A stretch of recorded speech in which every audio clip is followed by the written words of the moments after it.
Hello mga bakla! Welcome back! At syempre, andito na naman ang nag-iisang diwata at napakagandang si Jingjing ng New Zealand. Pasensya na kayo mga bakla kasi may sakit ang lola nyo ngayon. Medyo may sipon ng bongga tapos nilagnat. Kaya ganito ang boses ko ngayon. Di ba mga bakla? At syempre, alam nyo, natutuwa ako kasi isa na naman na pinalad ang nagkaroon ng employer dito sa New Zealand na ito siya, si Christian Mendez. So, di ba? Congratulations! Nakakatuwa naman. Noong August 11 daw siya interview. O, di ba? So, tapos nakapa siya sa interview to. Tapos, for requirements na lang siya. O, di ba? Saya-saya. Galing-galing. Sabi ko naman sa inyo, tiyaga. Samahan nyo ng pray talaga. More ang apply. So, ngayong video ito, kukuha tayo ng mga example how to apply butcher, housekeeping, at saka ng baker. O, di ba may baker? O, di ba mga bakla? At syempre, bago muna yan, thank you so much. 10,000 subscriber! Thank you so much! Nakakatuwa naman. Hindi ko naman ina-expect na mamahalin niyo ako na bogang-boga, o, di ba? 10,000 subscriber. Thank you so much.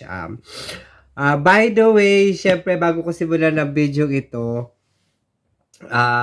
for 8 months ko dito sa New Zealand, syempre, pakita ko muna sa inyo yung mga achievement na pinag-ipunan ko dito sa New Zealand. So, natutuwa ako as in talagang napakalaking bagay. So, watch nyo muna itong aking simpleng achievement ko dito sa New Zealand. O, di ba? Saya-saya.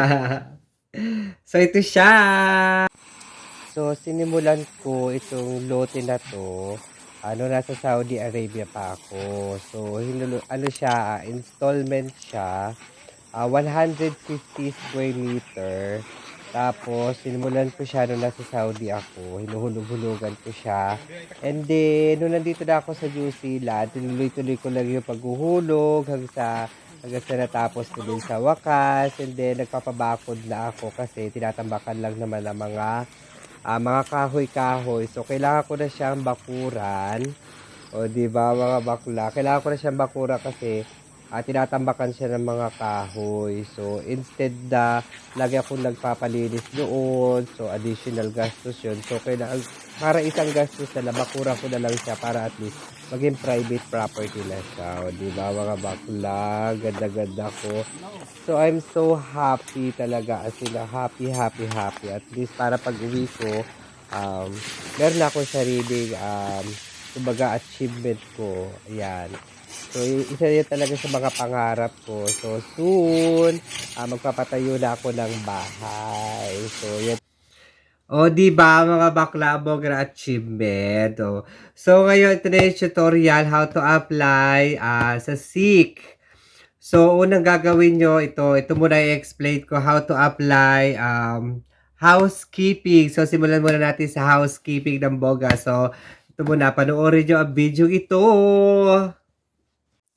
So, ito mga bakla, sa mga naghahanap naman ng gusto maghanap ng work dito sa New Zealand as housekeeping. So, i-search nyo lang siya, housekeeping, o kaya naman room attendant. So, punta ulit tayo kung saan yung gusto mag-apply. So, search naman natin ang Queenstown, Otago. So, ayan. So, hanap ulit tayo na may malaking chance na pwede mag-sponsor.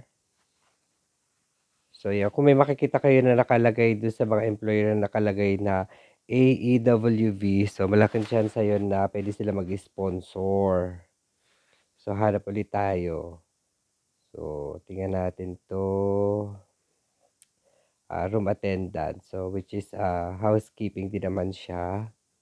Pinaganda lang as room attendant. So, hanap tayo. So, check natin tong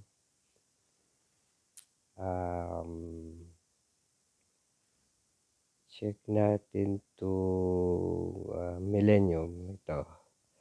Check natin. So, yan. So, si Millennium room attendant. So, So, ang ano niya is 25 to 25, 50 per hour. So, naka-indicate naman diyan. So, nakalagay naman diyan. So, basa-basa ulit tayo kung ano ba yung mga hinahanap ni employer na qualification. So, tsaka yung mga requirements. So, nakalagay naman diyan kung kaya niya ma-provide yung mga requirements na hinihingi ni employer. So, why not? Parang apply. So, offer ni employer is 30 hours per week. And then, ready nyo, ipasa nyo lang sa kanila yung inyong updated CV and cover letter. So, after nyan, so, meron lagi si employer na mga questions, yung mga following questions, like, do you have a professional housekeeping experience? Tapos, which of the following statements describes your right to work in New Zealand? Tapos marami pang iba. So, sasagutan nyo lang yan while copy-paste nyo lang siya tapos sa email, tapos yun, sa pag-a-apply nyo. Tapos yung quick apply, and then tapos lagi sinasabi ni Seek Job na be careful, don't provide your bank or credit card details when applying for jobs. So quick apply ulit sa mga interesado, and then paalala ko ulit no, do sa which of the following statements best describes your right to work in New Zealand. So ilagay nyo lagi dyan is required sponsorship. So ito naman mga baklat, lagi niyo tatandaan, una-una gagawin niyo is registered. So sa pagre-registered niyo, ilagay niyo na kaagad doon yung inyong CV at saka mag-type na rin kayo ng cover letter para habang kayo nag-a-apply, quick apply lang kayo ng quick apply. Tapos sign in lang kayo. Tapos pag naka-sign in naman kayo, hindi niyo na kailangan na magpaulit-ulit na sign in. So sunod naman natin how to apply butcher. O, kaloka, di ba mga bakla? So, yan. Let's watch. So, punta ulit tayo ng Seek Job. And then, search ulit natin yung butcher. So, type lang natin yung butcher. And then, enter ulit tayo sa location kung saan nyo gusto mag-apply. So, check ulit natin yung All Auckland naman tayo. Okay, tapos lalabas yan, 36 jobs. So, pili ulit tayo ng pwedeng mag-sponsor. Not totally 100%, pero malay nyo, nag-sponsor din yung makita natin. So, ito, check natin yung mga pwede mag-sponsor sa inyo ng butcher, sa mga butcher. So, ito yung pwede nyo apply dito sa New Zealand. So, hanap tayo. So, ito, meat process worker. Dad pies. So, ito. So, dito naka-explain naman dito, yung naka-indicate naman dito kung ano yung mga tungkol sa company nila. And then, yung skills and experience, dito rin na kailangan hinahanap ni employer. Siyempre, yung key responsibilities, ability to work in a cold environment. So, ayan. Nakalagay naman dito. So, basa-basahin nyo na lang yung mga hinahanap ni employer. So, if ever na interesado kayo at pasok naman kayo sa qualification employer, why not? Murang apply. So, di ba? So, yung key responsibilities, so, nandito rin siya. Siyempre, in returns, you will receive. So, ayan. Basa-basa lang din. Hindi ko na kailangan basahin dahil sinisipon nga ako. So, ayan.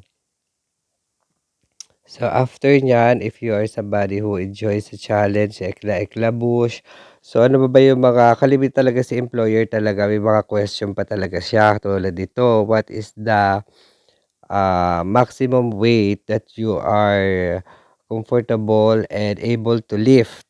So, kayo na bahala dyan kung ilang kilo yung nabubuhat nyo. Siyempre, ilagay nyo ulit dito sa which of the following statements best describe your right to work in New Zealand. Siyempre, yung required sponsorship. So, yun nga pala, yung laging sinasabi ni Sik na be careful, don't provide your bank or credit card details when you're applying for jobs. So, after niya, quick apply po ulit tayo, mga bakla. O, di ba, napakadali lang. So ito naman mga bakla, sunod naman natin i-watch yung how to apply Baker dito sa New Zealand. So ito na, i-watch na natin mga bakla, wag nang patagalin pa. Sa pagpunta nyo na seek job, ang una nyong gagawin is mag-register. So, after nyo mag-register dyan, pila-pila lang kayo doon sa hinihingi ni seek job, and then after nyo mag-register, sign in kayo. And then after niyan, naka-sign in na kayo, yan nalalabas diyan. So, search na lang kayo kung halimbawa, 'di ba, baker.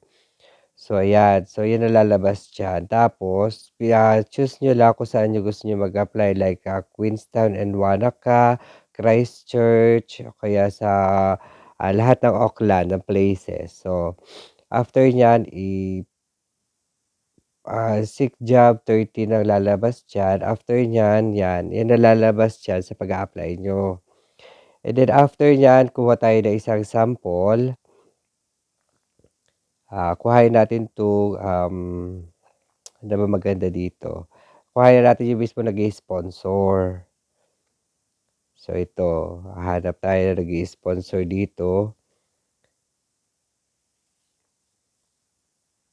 So ito, pastry chef. So ito nag-i-sponsor 'to sa Wanaka, Otago. So ayan, so naka-indicate din diyan kung magkano yung per hour niya. So 27, I think 27 to 29.99 New Zealand dollars. So naka-indicate diyan na kailangan talaga 4 to 5 years of experience. And then, so you'll need to be, so basa-basa lang din kung ano ba yung mga qualification na hinihingi ni employer. Siyempre, meron siyang, as employer, may mga additional question yan. So, ano nga ba yung mga application na include the following questions? So, ito na yung, which of the following statements best describes you right to work in New Zealand? So, siyempre, lagay nyo lang dyan, required sponsorship. How many years experience, or how would you rate your English language skills? Tsaka yung, do you have a professional baking experience? So, after nyan, kung qualified ka dyan, click nyo lang yung quick apply and so yan mga bakla, usually talaga si employer talaga, marami silang mga additional question na ang gagawin nyo lang dyan is copy-paste nyo lang siya, then answeran nyo doon sa dulo ng question. So ngayon, si employer kasi magtatanong yan kung how much notice are you required to give your current employer. So ang lagi nyong isasagot dyan, 2 weeks after the visa approval. 'Di ba? 2 weeks, lagi niyong isasagot do'n, 2 weeks. Kasi once na naka-ano na kayo, naka-approve na yung visa niyo, so madali na 'yun, aantayin naman kayo ni employer diyan. 'Di ba mga bakla? So lagi niyong tatandaan talaga yon, 2 weeks after the visa approval. So yun yung pinaka-bonggang tip ko sa inyo para makakuha kayo ng employer dito. Kasi 'pag sinagot niyo talaga diyan 2 months, 6 months ganyan, ay ngarag, hindi talaga kayo, bibigyan ni employer ng sponsorship o hindi kayo makakapasa sa mga, pagkuha ni employer talaga ng mga applicants. So yan mga bakla. Siyempre mega love shoutout muna tayo ng bongga, 'di ba magbabasa na lang ako. So ayan si, mega love shoutout Brian Abila ng Riyadh. Siyempre na-miss ko ang Saudi ng bongga, oh, 'di ba? Hi Brian Abila, love, love, love shoutout sa'yo at siyempre kay Lors Pasay ng Thailand, kapong ka. Hello, Lors Pasay ng Thailand. Love, love, love. At syempre kay Glossil ng Taiwan. So, ayan. Love, love, love Glossil ng Taiwan.